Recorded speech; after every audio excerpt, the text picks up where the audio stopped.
Here to talk about some of the potential health care impacts if there is a government shutdown, we have Senator David Hann. Thanks for joining us. Good to be here. First of all, as chair of the Health and Human Services Committee for the Senate, let's begin with the bill that was passed and not signed by the governor. What are some of the reforms that you supported, and are there any that you think could make it into a final global agreement with the governor? Well, we did have a number of, I think, fairly significant reforms that we were trying to get at, and I would hope that as we go down this path of negotiation that some of them will end up in some form. It's hard to usually get your entire array of reforms passed when you have a governor of the other side of the aisle, so to speak, but we think that there are some elements in there that we think there should be agreement on. One of them is we have looked at reforming the low-income health insurance structure currently under Minnesota Care. This is a insurance program that requires people to pay a premium, and they have a sort of a adjusted premium rate depending on income and so forth, and it's designed for people that are working but may not have a high enough income to support a full policy. And what we're doing is offering them an opportunity to receive a grant, a direct grant from the government to go out in the private marketplace and purchase their own health insurance. And we think for a number of reasons that makes a lot of sense. It does save a lot of money, significant money. And I think that originally in the Senate bill we had a very, very broad approach to that. We narrowed that down a little bit in conference with the House, and I would hope that at some point when we reach agreement with the governor that there will be some version of that available to the people of Minnesota. It does represent cost savings, but it also reinforces the idea that private markets play a critical role in health reform, and you need to have the incentives of people involved in making decisions about health care, and even low-income people have the opportunity to do that. So that is one of the major reforms. Probably the other large reform that we have in the bill is associated with a restructuring or a reinvigoration maybe of the CCDS structure that Governor Plenty and the legislature agreed to a few years ago as a reform to the General Assistance Medical Care Program that was costs were rising so rapidly we couldn't possibly keep up with it. And what this is essentially is it's a budgeted amount that is distributed to hospitals that is used by them to make decisions about how to care for the very, very low income portion of the population that needs assistance. And we've put additional resources into that, and we're also looking at changes in policy that would make that program more broadly available across the state. And in response to some of the feedback we got from the hospitals that participated, we think there are some very good reform elements in that idea as well. So we hope both of those ideas in some form would survive. And we'll talk a little bit about the negotiations in just a moment, but first I want to shift gears to a potential shutdown. It's looking probable at this point, according to many. And so let's discuss, first of all, what this means for healthcare and different programs and services that are offered through the state. Well, I guess it depends on who you talk to. We just were in a meeting where we were talking with Commissioner Showalter about the governor's response to the Attorney General's petition to the court in the event of a shutdown. And of course, when it goes to the court, what it gets to is a discussion of what is considered essential services. The governor's response is arguing for a very, very narrow view of essential services, in effect saying that things like health care for medical assistance and so forth ought to be continued, however, that the funding for it wouldn't continue. So I'm not sure if I quite have figured out how that works yet, but that was kind of, in the governor's view, the way this would work is that those services would continue, they just wouldn't be paid for. And I'm thinking that that may work for a few days, but at some point people who are doing work are going to eventually want to see reimbursement for their efforts, so I'm not sure how that works. So there could be impacts to people in the event of a shutdown. I think we went through this earlier in 2005. In that particular case, of course, those activities were funded as a part of a continuing activity of government.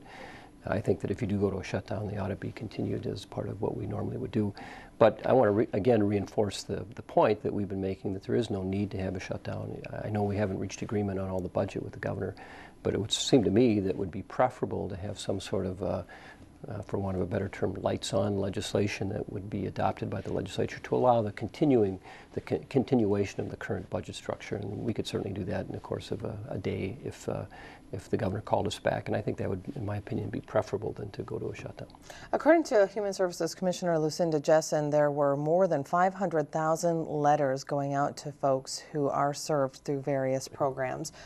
And they were notified that those who receive health care benefits, food support, adoption services, and other critical assistance may not be able to access those benefits and services come July 1st. The specifics were not given, but are those, in your opinion, critical services? Well, I think that, again, it depends on who you talk to. I think whoever you talk to, you're going to get a different opinion. You could go very narrowly and say the critical services are the things that the Constitution of the state of Minnesota specifies. Of course, healthcare is not included in that at all. You could look at a more expansive vision of that and say, well, critical services are anything that has to do with things that might lead to medical necessity or endangerment of people, and that would probably encompass a whole host of things like bridge inspections and payments to medical care, nursing homes, and so forth. So I don't know that there is a precise definition of it. I think as a constitutional question, it is certainly troubling to have the courts be in a position of making determinations that are the jurisdiction of the legislature.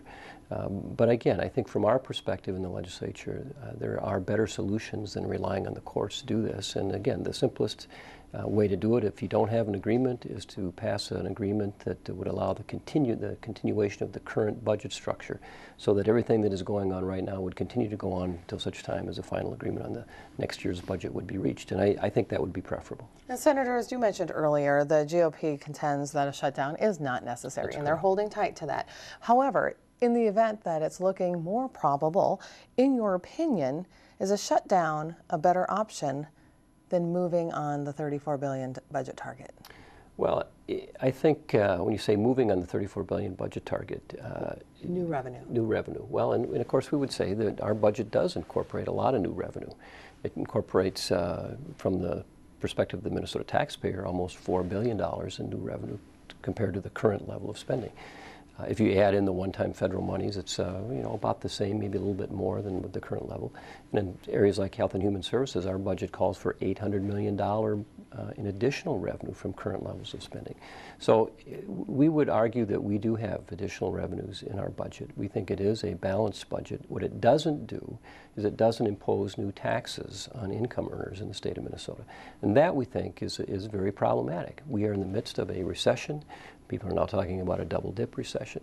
And to look at the people that are the job creators and the people that are in a position to create opportunities to work for people of Minnesota, and to tell those people that they're going to be compelled to pay additional amounts of money to finance the state, that is not going to help the economy. And it's particularly troubling when you look at that group of individuals and look at the amount of money they currently bring into the state.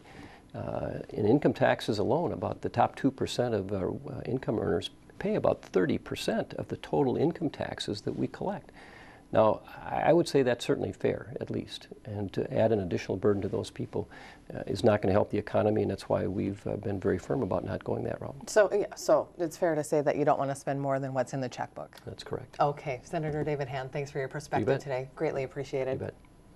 Joining me now to talk more about a potential government shutdown, we have House Minority Leader Paul Thissen. Thank you for joining us on Capitol Report. Happy to be here. Let's begin with the latest on the negotiations and your thoughts as the clock is ticking down. Well, the clock is ticking fast. People continue to speak with each other, but the big issue really continues to be, this choice that Minnesotans have. Are we going to be a state that continues through its budget squeezing middle-class Minnesotans, with higher property taxes, higher tuitions, the things that are concluded in the Republican budget? Or are we going to turn that around and say the way we build a better Minnesota economy, a prosperous Minnesota, is to build a strong middle class? And I think Governor Dayton's budget actually moves us much more strongly in that direction by not making as devastating of cuts, making some cuts that we need to make, but also asking the richest 2% of Minnesotans to participate. The fact that the 3 polls that I've seen show, probably 60 to 65% support of Minnesotans for that kind of solution, I think gives us an indication of the direction we ought to be going. The Republicans have been at $34 billion since January, haven't moved an inch. It's time for them to compromise, and we can avoid a government shutdown, which nobody wants. And then Senator David Hann contends the exact same thing, that they don't think that a shutdown they don't think a shutdown is necessary. So I want to ask you the same question I asked him. If they don't move off of their $34 billion, is a government shutdown the better option, or do you think the governor should then compromise a bit further to prevent it? Well, I think the governor has compromised extensively. I think it really is time for the Republicans to compromise. The consequences of a government shutdown are very significant. But I would note that a lot of the things that you will see as a result of government shutdown that the Republicans are complaining about, for instance, payments not going out to hospitals, in Senator Hann's budget, he cuts 140,000 people off of health care permanently and cuts $1 billion out of hospitals every 2 years permanently. So that's kind of the choices that we're facing. We have this potential of a temporary shutdown, which would be bad, but the consequences of that all-cuts Republican budget would be really devastating for the state. Let's talk a little bit more about the consequences, specifically with Health and Human Services. Human Services Commissioner Lucinda Jessen said earlier that there are more than 500,000 letters going out to recipients of different programs, and they are going to those who receive health care benefits, food support, adoption services, and other critical assistance, notifying them they might not be able to access those benefits or services as of July 1st. In your opinion, are those critical services? Well, of course they're critical services. I don't think anybody would deny that. But what we're dealing with now is a legal question under the Constitution, and the Constitution does say unless the legislature does its job and gets a signed bill by the governor and appropriates money, no money can leave the state treasury. It's a legal question that has to be resolved around that. You know, the Republicans made a choice on May 23rd when they sent the governor a budget they knew he wouldn't sign, that he was going to veto, and left the Capitol, went home. They took a risk at that moment that we would be facing this government shutdown. They could have offered a budget, as we always did with Governor Plenty, taking budgets that we didn't think were the best necessarily for Minnesota, but understanding that we needed to compromise.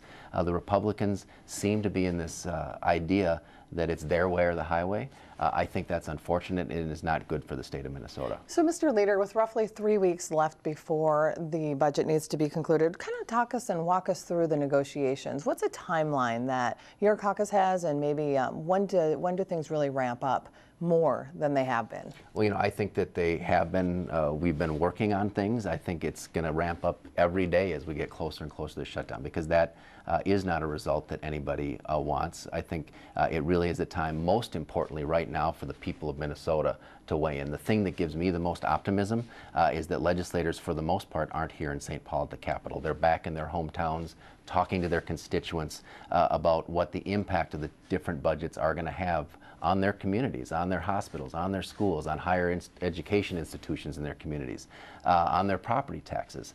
And I think once those conversations start to happen, that is when we'll actually see movement. What happens here inside the Capitol really does reflect the voices of people outside the Capitol. And so now really is the time for people to call up the governor, to call up their legislators and weigh in, because that is what's going to move us to a resolution. If there is no resolution, would you consider the legislature having done its job? I don't think that the legislature has done its job. And you know, the Republican majority left here with an unsigned budget. That was their job one. They haven't created any jobs. That was what they said was their job number two. What they've left the legislature with this year really is a constitutional amendment to discriminate against certain Minnesotans. That's really an unfortunate legacy.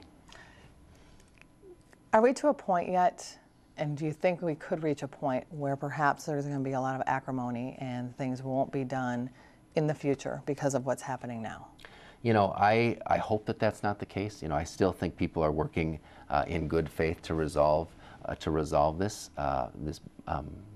resolution. I hope, though, that we do get back to a time. I think one thing that has changed is we used to understand in our politics that there's a practical aspect to it, and that we all weren't elected on mandates that don't allow us to move. And I think Governor Dayton has recognized that with his compromise position on his, you know, he's not getting the kind of tax increase he campaigned on, right? The Republicans haven't figured that out yet, that what the people of Minnesota want is a government that works, that has some certainty, and that allows people to compromise and to come together around a solution that may not get everything that everybody wants, probably gets not everything that anybody wants, but is a place that Minnesota can build on going forward. Okay, Representative Paul Thissen, thanks for joining us today. We appreciate it.